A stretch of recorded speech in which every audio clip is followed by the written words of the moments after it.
Good morning, my dear students. In the previous class of business studies, your Shahnas madam taught you about the introductory part of business studies. Adile madam meaning, definition, characteristics of the business, adile economic activity, non-economic activity, then business, employment, profession എന്നിവയെ കുറിച്ച് detail ആയിട്ട് പറഞ്ഞു കഴിഞ്ഞു. ഇന്ന് നമ്മൾ discuss ചെയ്യുന്നത് classification of business activities എന്ന് പറയുന്ന ഭാഗമാണ്. Classification of business activity.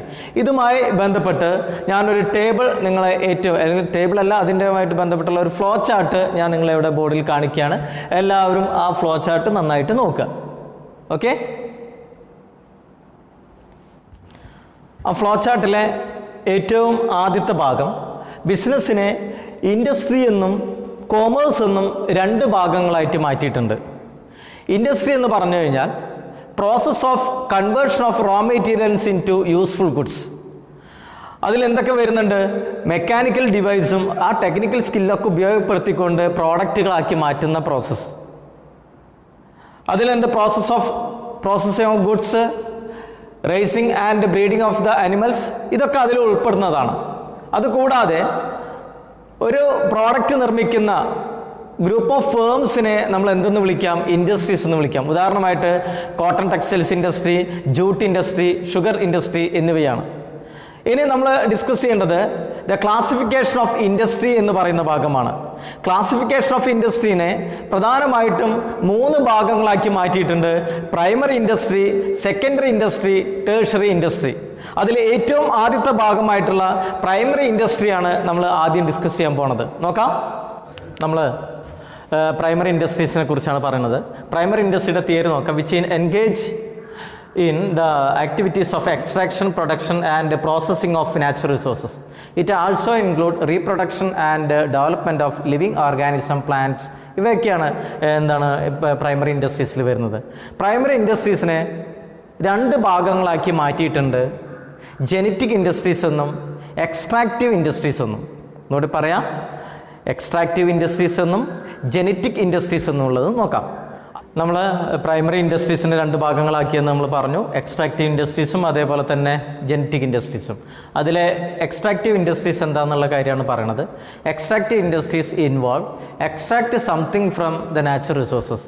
Natural റിസോഴ്സസിൽ നിന്ന് എക്സ്ട്രാക്ട് ചെയ്തെടുക്കുന്ന അത്തരത്തിലുള്ള ഇൻഡസ്ട്രി, അതുമായിട്ട് റിലേറ്റഡ് ചെയ്തുകൊണ്ടിരിക്കുന്ന ഇൻഡസ്ട്രീസിനെയാണ് ഇതെന്ന് പറയുന്നത് എക്സ്ട്രാക്റ്റീവ് ഇൻഡസ്ട്രീസ് എന്ന് പറയുന്നത്. ഉദാഹരണമായിട്ട് നമുക്ക് പറയാം ദ ടിമ്പർ ഫ്രം ഫോറസ്റ്റ്, അല്ലേ? ഒരു കാടുകളിൽ നിന്ന് അതിൻ്റെ മരങ്ങൾ എടുക്കുക. അതേപോലെ തന്നെ ഫിഷ് ഫ്രം സീ, ദെൻ പറയുന്നത് പെട്രോൾ, കോൾ അല്ലെങ്കിൽ പെട്രോൾ എവിടെ നിന്ന്? ഭൂമിക്കടിയിൽ നിന്ന്. ഇതൊക്കെ എടുക്കുന്നത് ഏതുമായിട്ട് ബന്ധപ്പെട്ട് വരുന്നതാണ്? എക്സ്ട്രാക്റ്റീവ് ഇൻഡസ്ട്രീസ് ആണ്. അപ്പോൾ അതുമായിട്ട് ബന്ധപ്പെട്ടുള്ള ചില ആക്ടിവിറ്റീസ് നമുക്ക് ഇവിടെ പറയാം. ഫിഷിംഗ് ഉണ്ട്, ഫാമിംഗ് ഉണ്ട്, ഫോറസ്റ്റിംഗ് ആൻഡ് മൈനിങ്. ഇതൊക്കെ എക്സ്ട്രാക്റ്റീവ് ഇൻഡസ്ട്രീസുമായിട്ട് ബന്ധപ്പെട്ടതാണ്. അടുത്തതാണ് ജെനറ്റിക് ഇൻഡസ്ട്രീസ്. അപ്പോൾ പ്രൈമറി ഇൻഡസ്ട്രീസിനെ 2 ഭാഗങ്ങളാക്കി മാറ്റി, എക്സ്ട്രാക്റ്റീവ് ഇൻഡസ്ട്രീസും ജെനറ്റിക് ഇൻഡസ്ട്രീസും. എക്സ്ട്രാക്റ്റീവ് ഇൻഡസ്ട്രീസ് ഇപ്പോൾ കോൾ മൈനിങ് അല്ലെങ്കിൽ പെട്രോളിയം മൈനിങ് ഏതുമായിട്ട് ബന്ധപ്പെട്ടതാ?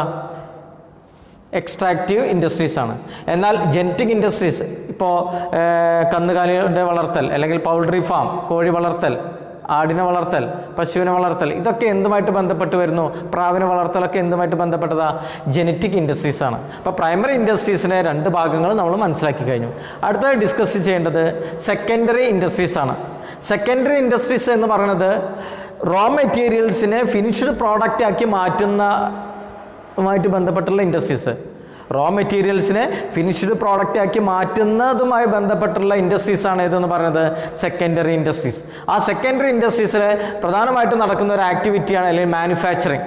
അപ്പോൾ മാനുഫാക്ചറിങ് എന്ന് പറയുന്നത് എന്താ? ഒരു പ്രോഡക്റ്റ് നിർമ്മിക്കുക.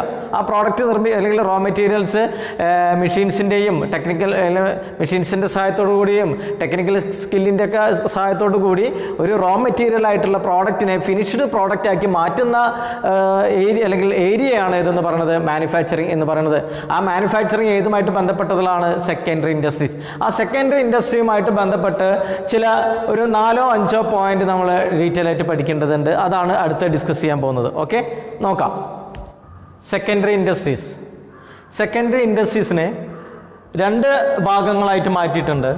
Manufacturing industry and construction industries എന്നും. മാനുഫാക്ചറിങ് ഇൻഡസ്ട്രീസ് എന്ന് പറയുന്നത് നമ്മൾ നേരത്തെ പറഞ്ഞു റോ മെറ്റീരിയൽസ് ആയിട്ടുള്ള പ്രോഡക്റ്റുകളെ ഫിനിഷ്ഡ് ഗുഡാക്കി മാറ്റുന്ന പ്രോസസ്സ്. അങ്ങനെയുള്ള പ്രോസസ്സ് മാനുഫാക്ചറിങ് ഇൻഡസ്ട്രീസിനെ പ്രധാനമായിട്ടും 4 കാറ്റഗറിയിലേക്ക് മാറ്റിയിട്ടുണ്ട്. ഒന്ന് അനലിറ്റിക്കൽ ഇൻഡസ്ട്രീസ്, രണ്ടാമത് സിന്തറ്റിക്കൽ ഇൻഡസ്ട്രീസ്, മൂന്നാമത് പ്രോസസ്സിംഗ് ഇൻഡസ്ട്രീസ് ആൻഡ് നാലാമത് അസംബ്ലി ഇൻഡസ്ട്രീസ്. ഓരോന്നും എന്താണെന്ന് നോക്കാം.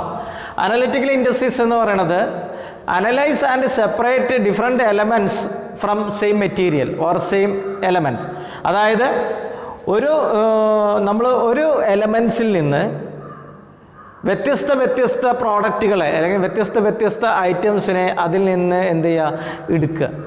ഇപ്പോൾ ഉദാഹരണമായിട്ട് ഓയിൽ, ഇപ്പോൾ ഇവിടെ പറഞ്ഞു ഓയിൽ റിഫൈനറി, പെട്രോളിയം മൈനിങ് ചെയ്തെടുക്കുന്ന ആ പ്രോസസ്സിൽ നിന്ന്, പെട്രോളിയം എന്ന് പറയുന്ന പ്രോഡക്റ്റിൽ നിന്ന് പെട്രോൾ, ഡീസൽ, മണ്ണെണ്ണ, ദെൻ കോൾട്ടാർ അല്ലേ, വിവിധ അല്ലെങ്കിൽ പ്രോഡക്റ്റുകൾ ഒരു എലമെൻറ്റിൽ നിന്ന് വേർതിരിച്ചെടുക്കുന്നു. അത്തരത്തിലുള്ള വരുന്ന മാനുഫാക്ചറിങ് ഇൻഡസ്ട്രീസ് എന്ന് പറയുന്നത് അത് ഏത് ഗണത്തിൽപ്പെടുന്നതാണ്? അനലിറ്റിക്കൽ ഇൻഡസ്ട്രീസിൽ പെടുന്നതാണ്. Then second one synthetical industries.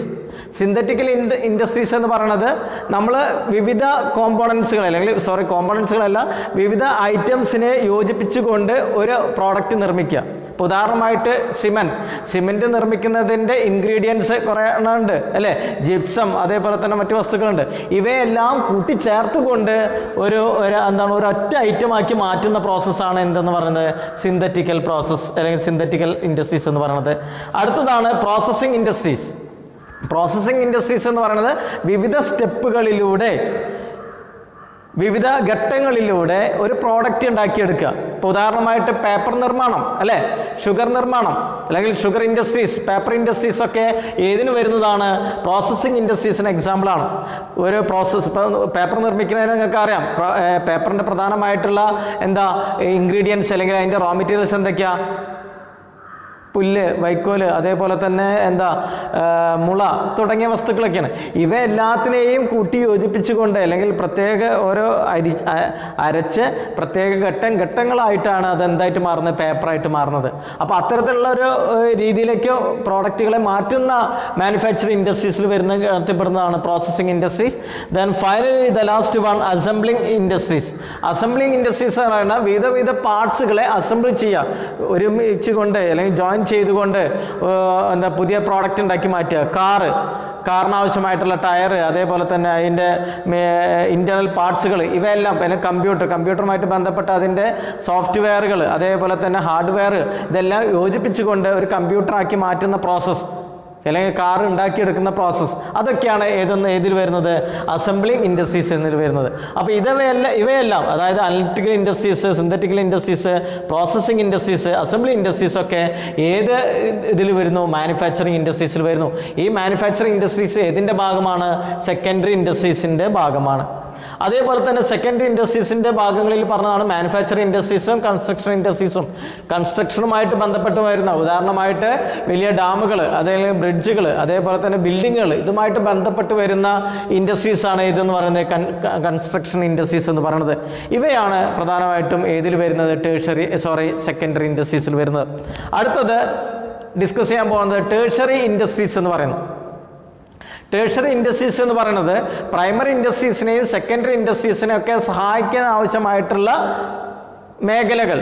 ഉദാഹരണമായിട്ട് ബാങ്കിങ്, ഇൻഷുറൻസ്, ട്രാൻസ്പോർട്ടേഷൻ, കമ്മ്യൂണിക്കേഷൻ, ഇവയെല്ലാം ഏതുമായിട്ട് ബന്ധപ്പെട്ട് വരുന്നതാണ്? ടേഴ്സറി ഇൻഡസ്ട്രീസ് ആണ്. ഒന്നുകൂടി പറയാം, ഏതൊക്കെയാ? ബാങ്കിങ് അല്ലേ, ബാങ്ക് എങ്ങനെ ബിസിനസ്സിനെ സഹായിക്കുന്നത്? അവർക്ക് ആവശ്യമായിട്ടുള്ള ഫണ്ട് പ്രൊവൈഡ് ചെയ്തിട്ട്.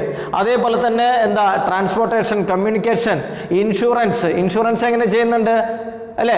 ദ റിസ്ക് കവർ ചെയ്യാൻ വേണ്ടിയിട്ട് എന്തെങ്കിലും പ്രോബ്ലങ്ങളോ ബിസിനസ്സിൽ വരുന്ന നാശനഷ്ടങ്ങൾ നമ്മൾ കവർ ചെയ്യുന്നതിന് വേണ്ടിയിട്ട് നമ്മൾ ഇൻഷുർ ചെയ്യാറുണ്ട്. ഇത്തരത്തിലുള്ള കാര്യങ്ങളെല്ലാം ഏതിൽ വരുന്നതാണ്? ടേഴ്സറി ഇൻഡസ്ട്രീസിൽ വരുന്നതാണ്. അപ്പോൾ നമ്മൾ ഇതിൻ്റെ മെയിനായിട്ടുള്ള ഏരിയ ആണ് ബിസിനസ് ആക്ടിവിറ്റീസ്. ആ ബിസിനസ് ആക്ടിവിറ്റീസിലെ ഇൻഡസ്ട്രി എന്ന് പറയുന്ന ഭാഗം നമ്മൾ കംപ്ലീറ്റ് ചെയ്ത് കഴിഞ്ഞു. അടുത്ത ഇനി ഡിസ്കസ് ചെയ്യേണ്ടത് കോമേഴ്സ് എന്ന് പറയുന്ന ഭാഗമാണ്. കോമേഴ്സ്, വാണിജ്യം എന്ന് പറയുന്നു. Commerce related to the trade and aids to trade. കച്ചവടവും കച്ചവടത്തെ സഹായിക്കുന്ന ഘടകങ്ങളെയും ഉൾക്കൊള്ളുന്നതാണ് ഇതെന്ന് പറയുന്നത് കോമേഴ്സ് എന്ന് പറയുന്നത്. ട്രേഡ് എന്ന് പറഞ്ഞാൽ എന്താ? Buying and selling of the goods and services. സാധനങ്ങളുടെയും സേവനങ്ങളുടെയും വിൽക്കലും വാങ്ങിക്കലും ഉൾപ്പെടുന്ന ഭാഗമാണ് ട്രേഡ് എന്ന് പറയുന്നത്. ആ ട്രേഡിനെ സഹായിക്കുന്ന ചില ഘടകങ്ങളുണ്ട്. നേരത്തെ ഞാൻ പറഞ്ഞ പോലെ ടേഴ്സറി ഇൻഡസ്ട്രീസിൽ വരുന്ന എന്താ ട്രാൻസ്പോർട്ടേഷൻ ഉണ്ട്, കമ്മ്യൂണിക്കേഷൻ ഉണ്ട്, അതേപോലെ തന്നെ ബാങ്കിങ് ഉണ്ട്, ഇൻഷുറൻസ് ഉണ്ട്. ഇവയൊക്കെ ഏതാണ്?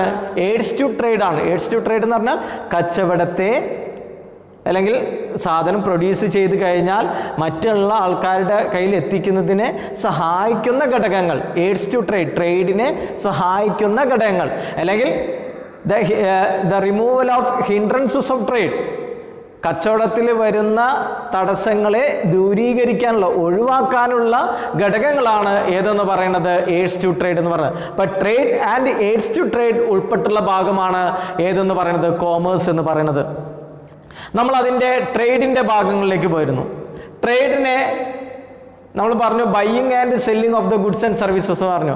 Buying and selling of goods and services. ആ ബൈയിങ് ആൻഡ് സെല്ലിംഗ് ഇന്റേണൽ ഉണ്ട്, എക്സ്റ്റേണൽ ഉണ്ട്.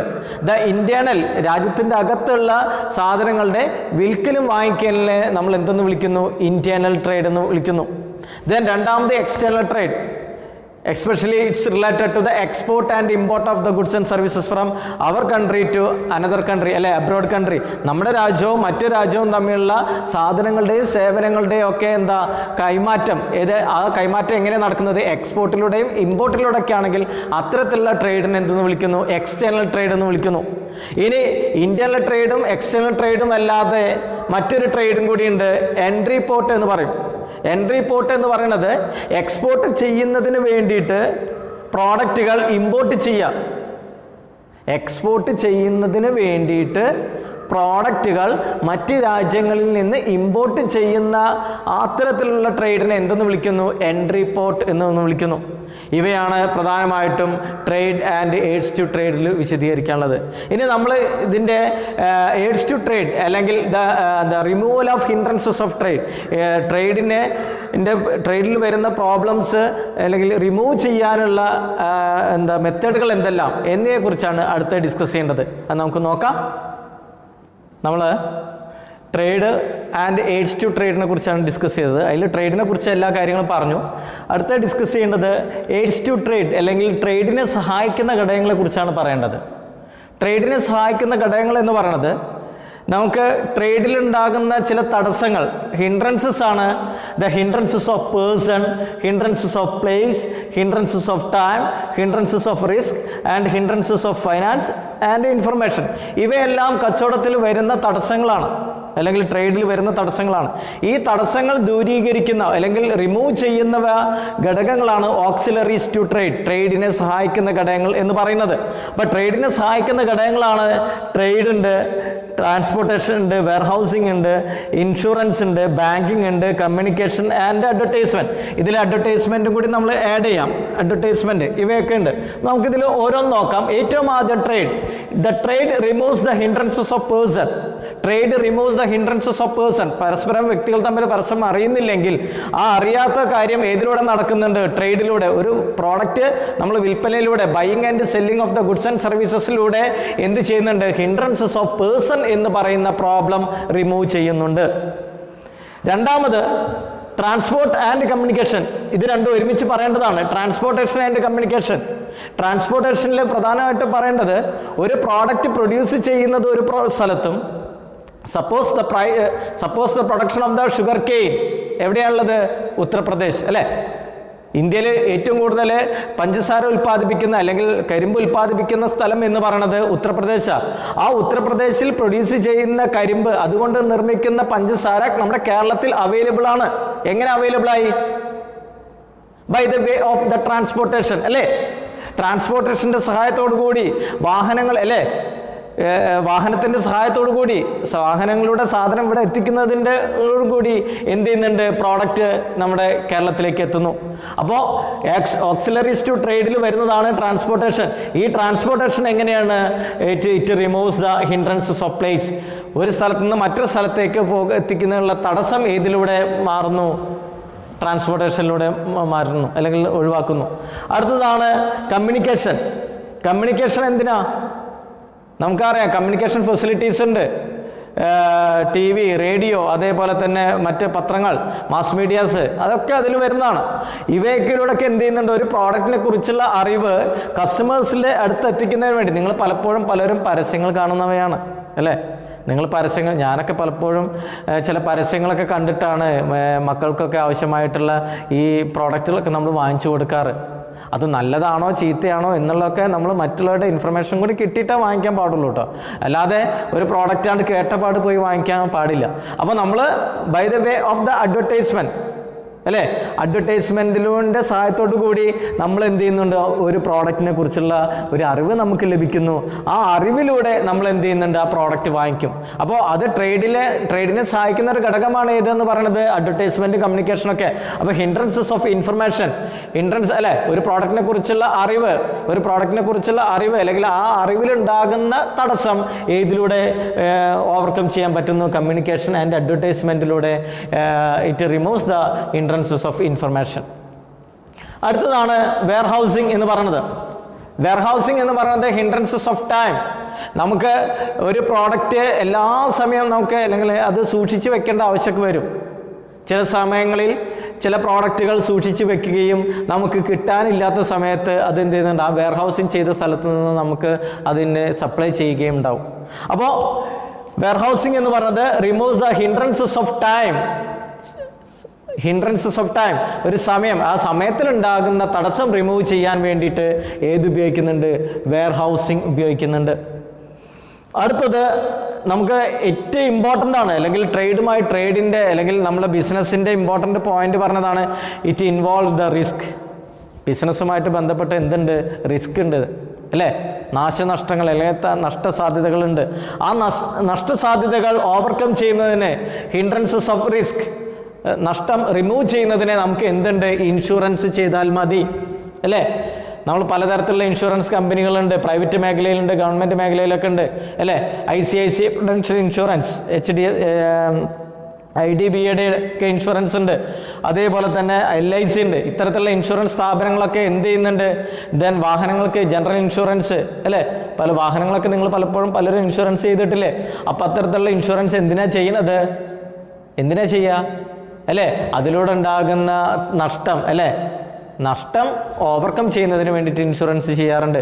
അപ്പോൾ ഒരു ബിസിനസ്സുമായിട്ട് ബന്ധപ്പെട്ട് ഇൻഷുറൻസ് ഇമ്പോർട്ടൻ്റ് ആണ്. It removes the hindrances of risk, insurance. അടുത്തതാണ് ഒരു ബിസിനസ്സിൻ്റെ, നമ്മുടെ ശരീരത്തിൽ ബ്ലഡ് എത്രത്തോളം ഇമ്പോർട്ടൻ്റ് ആണ് അല്ലേ? നിങ്ങൾക്കറിയാം നമ്മുടെ ലൈഫിൻ്റെ ഒരു ഇമ്പോർട്ടൻ്റ് ആയിട്ടുള്ളൊരു ഭാഗമാണ് ബ്ലഡ് എന്ന് പറയുന്നത്. അതേപോലെ ബിസിനസ്സിൻ്റെ ബ്ലഡ് എന്നറിയപ്പെടുന്നതാണ് ഏതെന്ന് പറയുന്നത്? ഫിനാൻസ് എന്ന് പറയുന്നത്. ബിസിനസ് നടത്തണമെന്നുണ്ടെങ്കിൽ എന്ത് വേണം? പൈസ, കയ്യിൽ പണം വേണം. ആ പണം വേണമെങ്കിൽ, ഫിനാൻസ് വേണമെന്നുണ്ടെങ്കിൽ ആ ഫിനാൻസിന് പലപ്പോഴും തടസ്സങ്ങൾ നേരിടാം. ചില സമയങ്ങളിൽ ഫണ്ട് അവൈലബിൾ ഉണ്ടാവണമെന്നില്ല, അല്ലെങ്കിൽ നമ്മുടെ കയ്യിൽ ഉണ്ടാവണമെന്നില്ല. അപ്പോൾ അങ്ങനെയുള്ള സമയങ്ങളിൽ ബിസിനസ് ചിലപ്പോൾ എന്തെങ്കിലും സ്റ്റോപ്പ് ചെയ്യേണ്ടതായിട്ട് വരും. അപ്പോൾ ബിസിനസ്സിൽ വരുന്ന ഒരു തടസ്സമാണ് ഹിൻഡ്രൻസസ് ഓഫ് ഫിനാൻസ് എന്ന് പറയുന്നത്. ഹിൻഡ്രൻസസ് ഓഫ് ഫിനാൻസ് എങ്ങനെ നമുക്ക് ഓവർകം ചെയ്യാം? By the way of the banking. നമ്മുടെ രാജ്യത്ത് പലതരത്തിലുള്ള ബാങ്കിങ് സ്ഥാപനങ്ങളുണ്ട് അല്ലേ? കൊമേഴ്സ്യൽ ബാങ്ക് ഉണ്ട്, കോപ്പറേറ്റീവ് ബാങ്കുകളുണ്ട്, നമ്മുടെ അതേപോലെ തന്നെ ഇൻഷുറൻസ് ബാങ്കുകളുണ്ട്, സ്പെഷ്യലൈസ്ഡ് ബാങ്കുകളുണ്ട്, ദെൻ കേന്ദ്ര ബാങ്ക്, നാഷണൽ അല്ലെങ്കിൽ സെൻട്രൽ ബാങ്കുകൾ പോലുള്ള ബാങ്കുകളൊക്കെ ഉണ്ട്. അതൊക്കെ ഡീറ്റെയിൽ ആയിട്ട് ഒരു ചാപ്റ്റർ തന്നെ നിങ്ങൾക്ക് ബിസിനസ് സർവീസസ് എന്ന് പറയുന്ന ഒരു ചാപ്റ്റർ ഇത് ഈ ബിസിനസ്സിൽ പഠിക്കാനുണ്ട്. ആ ചാപ്റ്ററിൽ ഡീറ്റെയിൽ ആയിട്ട് ട്രേഡ് എന്താണ്, ട്രാൻസ്പോർട്ടേഷൻ എന്താണ്, വെയർഹൗസിംഗ് എന്താണ്, ഇൻഷുറൻസ് എന്താണ്, എല്ലാത്തിനെ കുറിച്ചും ഡീറ്റെയിൽ ആയിട്ട് അവിടെ പഠിക്കാം. ഇതിൻ്റെ ഒരു ബേസിക് മാത്രമേ ഈ ഫസ്റ്റ് ചാപ്റ്ററിൽ പറയുന്നുള്ളൂ. അപ്പോൾ ആയതുകൊണ്ട് ബാങ്കിങ് എന്ന് പറയുന്നത് finance, it removes the finance എന്ന് പറഞ്ഞു. അപ്പോൾ ട്രേഡിനെ കുറിച്ചും ട്രേഡിനോട് റിലേറ്റഡ് ചെയ്തുകൊണ്ടുള്ള എയ്ഡ്സ് ടു ട്രേഡിനെ സഹായിക്കുന്ന ഘടകങ്ങളെക്കുറിച്ച് നമ്മൾ മനസ്സിലാക്കി കഴിഞ്ഞു. അടുത്തത് ഏതൊരു ബിസിനസ്സിൻ്റെയും ഇമ്പോർട്ടൻ്റ് ആയിട്ടുള്ള ഒരു ഒബ്ജക്റ്റീവ് എന്താ നിങ്ങളുടെ മനസ്സിൽ നിങ്ങൾക്ക് അറിയാവുന്ന ആൻസർ എന്താ? What is the aim of A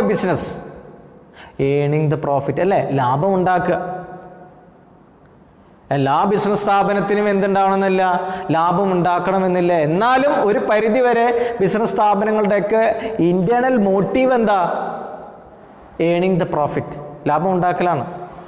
എന്തിനാണ് ഈ ലാഭം ഉണ്ടാക്കുന്നത്? പലപ്പോഴും നിങ്ങൾ ആലോചിച്ചിട്ടുണ്ടോ? ഒരു ബിസിനസ്സിന് അല്ലെങ്കിൽ what is the role of the profit in business? ഒരു ബിസിനസ് സ്ഥാപനത്തിൽ പ്രോഫിറ്റിൻ്റെ റോൾ എന്താ? അത് ബിസിനസ്സിൻ്റെ ഒരു പോസിറ്റീവ് സിഗ്നലാണ് കാണിക്കുന്നത്. അതേപോലെ തന്നെ പ്രോഫിറ്റിനെ എന്ത് ചെയ്യുന്നുണ്ട്? നമുക്ക് ഫർദർ എക്സ്പാൻഷൻ, ബിസിനസ് സ്ഥാപനത്തിൻ്റെ ഫർദർ എക്സ്പാൻഷൻ നടത്തുന്നതിന് വേണ്ടിയിട്ട്, അല്ലെങ്കിൽ നമുക്ക് ബിസിനസ്സുമായിട്ട് ബന്ധപ്പെട്ട് അതിൻ്റെ മോഡിഫിക്കേഷൻ നടത്തുന്നതിന് വേണ്ടിയിട്ടൊക്കെ പ്രോഫിറ്റ് വളരെ ഇമ്പോർട്ടൻ്റ് ആണ്. നമുക്ക് അടുത്ത ഡിസ്കസ് ചെയ്യേണ്ടത് the multiple objectives of business. അതാണ് അടുത്ത ഡിസ്കസ് ചെയ്യേണ്ട ഭാഗം. ഞാൻ ആ ടോപ്പിക്കിലേക്ക് പോവാം.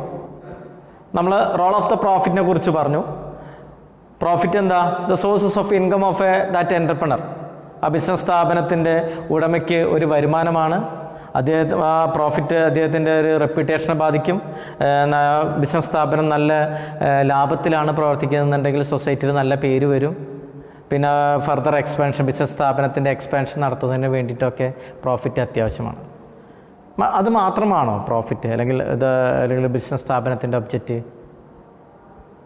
നമുക്കതിലേക്ക് നോക്കാം. The multiple objective of a business. ഒരു ബിസിനസ് സ്ഥാപനത്തിൻ്റെ മൾട്ടിപ്പിൾ ഒബ്ജക്റ്റീവ്സ് എന്തെല്ലാമാണ്? ലക്ഷ്യങ്ങൾ എന്തെല്ലാം? ഞാൻ ഇവിടെ ഏകദേശം 1, 2, 3, 4, 5, 6, 7, 8 അല്ലേ, 8ഓളം അല്ലേ, 8ഓളം പോയിന്റുകൾ ഞാൻ എഴുതിയിട്ടുണ്ട്. ആ പോയിന്റുകൾ നോക്കാം. ഏറ്റവും ആദ്യം the first one, market standing. എന്താ മാർക്കറ്റ് സ്റ്റാൻഡിങ്? മാർക്കറ്റിൽ നിൽക്കുകയാണോ? മാർക്കറ്റിലൊരു നിലനിൽപ്പ് എന്ന് പറയാം അല്ലേ. മാർക്കറ്റ് സ്റ്റാൻഡിങ് എന്ന് പറയുന്നത് എല്ലാ ബിസിനസ് സ്ഥാപനങ്ങളുടെയും ലക്ഷ്യം എന്ന് പറയുന്നത് പ്രോഫിറ്റ് ആണെങ്കിലും അവരുടെ മറ്റൊരു ഒബ്ജക്റ്റീവ് ഉണ്ടായിരിക്കാം. എന്തായിരിക്കും ഉണ്ടാവുക? അവർക്കൊരു നിലനിൽപ്പ് ഉണ്ടാവണം. എങ്ങനെ നിലനിൽപ്പ് ഉണ്ടാക്കുക? അവരുടെ ഒരു സൽപ്പേരുണ്ടാക്കണം, ഗുഡ് വിൽ ഉണ്ടാക്കണം. ആ ഗുഡ് വിൽ ഉണ്ടെങ്കിൽ അവർ എന്ത് പ്രോഡക്റ്റിന് എന്ത് പ്രൈസ്, എന്ത് പ്രോഡക്റ്റിന് എന്ത് വില അവർ ചുമത്തിയാലും അല്ലെങ്കിൽ ഇട്ടാലും ആ പ്രോഡക്റ്റ് നാട്ടുകാർ അല്ലെങ്കിൽ ജനങ്ങൾ വാങ്ങിച്ചോളും. അപ്പോൾ മാർക്കറ്റ് സ്റ്റാൻഡിങ് എന്ന് പറയുന്നത് മാർക്കറ്റിൽ ദ പൊസിഷൻ ഇൻ എ മാർക്കറ്റിൽ ഒരു പൊസിഷൻ ഉണ്ടാക്കുക എന്നതാണ് മാർക്കറ്റ് സ്റ്റാൻഡിങ് എന്നുള്ള. ഇന്നൊവേഷൻ എന്ന് പറയുന്നത്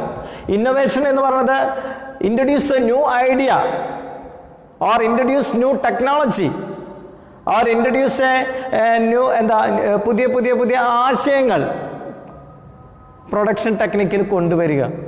അപ്പോൾ ഒരു ബിസിനസ് സ്ഥാപനത്തിൻ്റെ ഒബ്ജക്റ്റീവ് വരുന്നതാണ് ഇന്നോവേറ്റീവ് ആയിട്ടുള്ള ഐഡിയ കൊണ്ടുവരിക, മാർക്കറ്റിലൊരു പേരുണ്ടാക്കുക. അതേപോലെ തന്നെ ഇംപ്രൂവ് ദ പ്രൊഡക്ടിവിറ്റി. ഒരു ഫേമിൻ്റെ ഒരു ലക്ഷ്യമായിരിക്കാം എന്താണ്?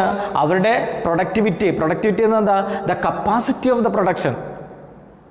ഒരു പ്രോഡക്റ്റ് നിർമ്മിക്കാനുള്ള കപ്പാസിറ്റി, ആ കപ്പാസിറ്റിയെ നമ്മൾ എന്തെന്ന് വിളിക്കാം? പ്രൊഡക്ടിവിറ്റി എന്ന് വിളിക്കാം. ആ പ്രൊഡക്ടിവിറ്റി ഇംപ്രൂവ് ചെയ്യലായിരിക്കാം ഒരു ഫേമിൻ്റെ ഒബ്ജക്റ്റീവ്. അപ്പോൾ market standing, innovation, productivity, increase the productivity of the firm, ഇതതിൻ്റെ ഒരു ഒബ്ജക്റ്റീവാണ്. അതേപോലെ തന്നെയാണ് ഫിസിക്കൽ ആൻഡ് ഫിനാൻഷ്യൽ റിസോഴ്സസ്.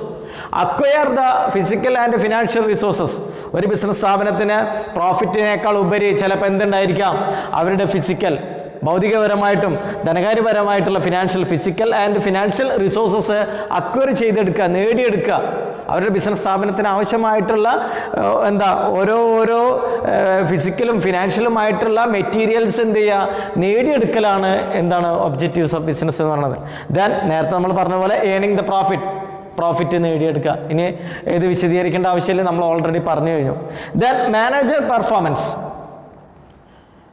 ഏതൊരു ബിസിനസ് സ്ഥാപനത്തിൻ്റെയും അതിൻ്റെ മാനേജർ നല്ല രീതിയിൽ നല്ലൊരു പെർഫോമർ ആണെങ്കിൽ, നല്ല രീതിയിൽ കഴിവുള്ളൊരു വ്യക്തിയാണ്, നല്ല രീതിയിൽ കാര്യങ്ങളെല്ലാം ഏറ്റെടുത്ത് കൊണ്ടുപോകുന്നു എന്നുണ്ടെങ്കിൽ അത് എന്തുണ്ടായിരിക്കും? ബിസിനസ് സ്ഥാപനത്തിൻ്റെ അത് ബിസിനസ് സ്ഥാപനം മെച്ചപ്പെടുന്നതിന് കാരണമായിരിക്കും, ഇംപ്രൂവ് ചെയ്യുന്നതിന് കാരണമാവും.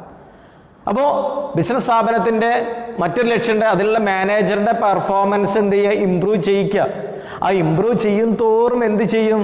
ബിസിനസ് സ്ഥാപനത്തിലെ പ്രോഫിറ്റ് കൂടും. അപ്പോൾ മാനേജറുടെ പെർഫോമൻസ്, വർക്കേഴ്സിൻ്റെ പെർഫോമൻസ്, ഏതൊരു ബിസിനസ് സ്ഥാപനമാണെങ്കിലും ആ ബിസിനസ് സ്ഥാപനത്തിന് ലാഭം ഉണ്ടാക്കുക എങ്ങനെയാണ്, അല്ലെങ്കിൽ നല്ലൊരു പേര് മാർക്കറ്റിൽ ഉണ്ടാവുക എങ്ങനെ? അവിടുത്തെ ജോലിക്കാർ, അവിടുത്തെ തൊഴിലാളികൾ നല്ല രീതിയിൽ വർക്ക് ചെയ്യണം. ആ തൊഴിലാളികൾ അല്ലെങ്കിൽ വർക്കേഴ്സിൻ്റെ പെർഫോമൻസ് ഇമ്പ്രൂവ് ചെയ്യാതെ ഒരു ഫേമും എന്ത് ചെയ്തില്ല, മാർക്കറ്റിൽ പിടിച്ചു നിൽക്കാൻ പറ്റില്ല. വെറും മുതലാളിയെ കൊണ്ട് മാത്രം എന്ത് ചെയ്യാൻ പറ്റില്ല, അല്ലെങ്കിൽ അതിൻ്റെ ഓണറെ കൊണ്ട് മാത്രം എന്ത് ചെയ്യാൻ പറ്റില്ല, മാർക്കറ്റിൽ ഒരു സ്ഥാപനത്തിന് പേര് വരുത്താൻ കഴിയില്ല, അല്ലെങ്കിൽ ലാഭം ഉണ്ടാക്കാൻ കഴിയില്ല. അത് അവരുടെയൊക്കെ ഇതൊക്കെ വേണം, അവരുടെ മാനേജറുടെയും അവിടുത്തെ വർക്കേഴ്സിൻ്റെ ഒക്കെ പെർഫോമൻസ് ഇമ്പ്രൂവ് ചെയ്തെങ്കിൽ മാത്രമേ അത് ഉണ്ടാവുള്ളൂ. അപ്പോൾ ഒബ്ജക്റ്റീവ്സ് ഓഫ് ദ ബിസിനസ്സിൽ വരുന്നതാണ് മാനേജറുടെ പെർഫോമൻസും അതേപോലെ തന്നെ വർക്കേഴ്സിൻ്റെ പെർഫോമൻസും. ദെൻ സോഷ്യൽ റെസ്പോൺസിബിലിറ്റി, ഇതൊരു എത്തിക്സിനോട് റിലേറ്റഡ് ചെയ്തുകൊണ്ടാണ്. ദ കമ്മിറ്റ്മെൻറ്റ്, ദ സൊസൈറ്റിയോടുള്ള ഒരു കമ്മിറ്റ്മെൻറ്റും കൂടി ഇതിനെ കുറിച്ച് പറയുന്നതാണ് ഒരു ബിസിനസ് സ്ഥാപനത്തിന് അത് ഉണ്ടായിരിക്കണം. നമ്മളൊരു ബിസിനസ് സ്ഥാപനം നടത്തുകയാണെന്ന് പറഞ്ഞിട്ട് ജനങ്ങളെ എന്ത് ചെയ്യണം, എത്തിക്സിന് നിരക്കാത്ത പ്രവർത്തനങ്ങൾ ചെയ്യരുത്. എത്തിക്സിന് നിരക്കാത്ത പ്രവർത്തനങ്ങൾ എന്ന് പറയാമെങ്കിൽ ഞാനൊരു എക്സാമ്പിൾ പറയാം. ചില സമയങ്ങളിൽ നമ്മുടെ ഏതെങ്കിലും പ്രോഡക്റ്റ് വാങ്ങിക്കുമ്പോൾ അതിൻ്റെ അളവും അതിൻ്റെ തൂക്കത്തിലൊക്കെ ചിലർ കൃത്രിമം കാണിക്കും. ചില ആൾക്കാർ മുളക് പൊടിയിൽ എന്ത് ചെയ്യാം, ഇഷ്ടികപ്പൊടി മിക്സ് ചെയ്തിട്ടിടാം. അത് എത്തിക്സിന് നിരക്കാത്തതാണ്. സാധാ നമ്മൾ വെളിച്ചെണ്ണ വാങ്ങിക്കുമ്പോൾ അതിൽ പാം ഓയിൽ മിക്സ് ചെയ്തിട്ടുണ്ടാവാം. എന്തിന്? അരിയിൽ എങ്ങനെ കല്ല് വരുന്നു? എത്തിക്സിന് നിരക്കാത്ത കാര്യങ്ങൾ ചെയ്യുന്നതുകൊണ്ടാണ്. അപ്പോൾ ഒരു ബിസിനസ് പ്രവർത്തനം നടത്തുന്ന ആൾ എന്ത് ചെയ്യണം, അയാൾക്ക് ഒരു സോഷ്യൽ റെസ്പോൺസിബിലിറ്റി ഉണ്ടായിരിക്കണം. സൊസൈറ്റിയിൽ എന്നോടൊരു റെസ്പോൺസിബിൾ ആയിരിക്കണം. ഞാൻ ഇത്തരത്തിലുള്ള കാര്യങ്ങളൊന്നും ചെയ്യാൻ പാടില്ല. ഞാനൊരു ബിസിനസ് സ്ഥാപനം നടത്തുന്നുണ്ടെങ്കിൽ വെറും ലാഭം മാത്രമല്ല എൻ്റെ ലക്ഷ്യം, സൊസൈറ്റിയെ അല്ലെങ്കിൽ സൊസൈറ്റിയുടെ വെൽഫെയറാണ്, അല്ലെങ്കിൽ സൊസൈറ്റിയുടെ സേവിക്കലാണ് എൻ്റെ കർത്തവ്യം എന്നുള്ളതും കൂടി ഒരു ബിസിനസ് സ്ഥാപനം നടത്തുന്ന ആൾക്കുണ്ടായിരിക്കണം. അങ്ങനെ ഉണ്ടെങ്കിൽ മാത്രമേ ആ സ്ഥാപനം പിടിച്ചു നിൽക്കൂ. നിങ്ങളൊന്ന് ആലോചിച്ച് നോക്കൂ, നിങ്ങളുടെ നാട്ടിൽ വർക്ക് ചെയ്യുന്ന ഒരു സ്ഥാപനം സൊസൈറ്റിയിൽ നന്നായിട്ട് പൊല്യൂഷൻ ഉണ്ടാക്കുന്ന ഒരു സ്ഥാപനമാണെന്ന് വിചാരിക്കുക. ജനങ്ങൾ നല്ലത് പറയുമോ ആ സ്ഥാപനത്തിന്? ഇല്ലല്ലേ. അവരെന്തേ പറയുള്ളൂ, ആ സ്ഥാപനം കൊണ്ട് ഞങ്ങൾക്ക് ശ്വാസമുട്ട് പലതരത്തിലുള്ള അസുഖങ്ങൾ ഉണ്ടാകുന്നു എന്നേ പറയുള്ളൂ. ലാഭം ഉണ്ടാക്കിയിട്ട് കാര്യമുണ്ടോ? ലാഭം ഉണ്ടാക്കിയിട്ട് കാര്യമില്ല. അവിടുത്തെ പ്രോഡക്റ്റ് പരസ്പരം ജനങ്ങൾ എന്ത് ചെയ്യും, അവസാനം തിരിച്ചറിഞ്ഞാൽ അവരെന്ത് ചെയ്യും, ആ പ്രോഡക്റ്റ് വാങ്ങിക്കാതെ ആവും, ആ സ്ഥാപനം തന്നെ അടച്ചു പൂട്ടേണ്ട ഗതികേടിൽ വരും. അപ്പോൾ നമ്മൾ മനസ്സിലാക്കേണ്ട കാര്യങ്ങൾ, the social responsibility one of the important point related to the objective of a business. ഒരു ബിസിനസ് സ്ഥാപനത്തിൻ്റെ ഒബ്ജക്റ്റീവിൽ വരുന്നതാണ് ഇത്തരത്തിലുള്ള ഈ പറഞ്ഞ എല്ലാ പോയിന്റുകളും. നമ്മൾ ഇന്ന് ഡിസ്കസ് ചെയ്ത ഭാഗങ്ങളിലേക്കൊന്ന് പറയാം. നമ്മൾ ഡിസ്കസ് ചെയ്തത് ഷഹനാസ് മാഡം ഡിസ്കസ് ചെയ്ത ചാപ്റ്ററിൻ്റെ അല്ലെങ്കിൽ ആ ചാപ്റ്റർ തന്നെയാണ്, അതിലെ ഒരു പാർട്ട് 2 ആണ് ഞാൻ പറയുന്നത്. Shahnaz madam introductory part of business പറഞ്ഞു. അതിന് ആദ്യത്തെ ഒരു ഫസ്റ്റ് പോയിന്റ് ഞാൻ പറയുമെന്ന് പറഞ്ഞു. ദെൻ ഇനി ഞാൻ ഇന്ന് ഡിസ്കസ് ചെയ്ത കാര്യങ്ങൾ the classification of the business.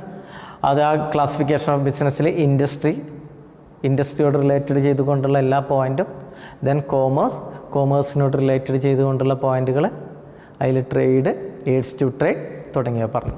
Then finally നമ്മൾ പറഞ്ഞത് the role of the profit in the ബിസിനസ്സും then multiple objective of the business. എല്ലാവർക്കും ക്ലാസ് മനസ്സിലായെന്ന് തോന്നുന്നു. ഡൗട്ട് ഉണ്ടെങ്കിൽ എന്നെ വിളിച്ച് ചോദിക്കുക. കാര്യങ്ങൾ നിങ്ങൾക്ക് മനസ്സിലാവാത്ത എന്തെങ്കിലും ഭാഗം ഉണ്ടെങ്കിൽ ചോദിക്കാൻ മടിക്കരുത്. അല്ലെങ്കിൽ ഞാൻ സ്പീഡ് കൂടിയിട്ടുണ്ടെങ്കിൽ വീഡിയോ ഒന്ന് സ്ലോവിൽ കാണുക, അല്ലെങ്കിൽ പോസിൽ നിർത്തിയിട്ട് കാണുക.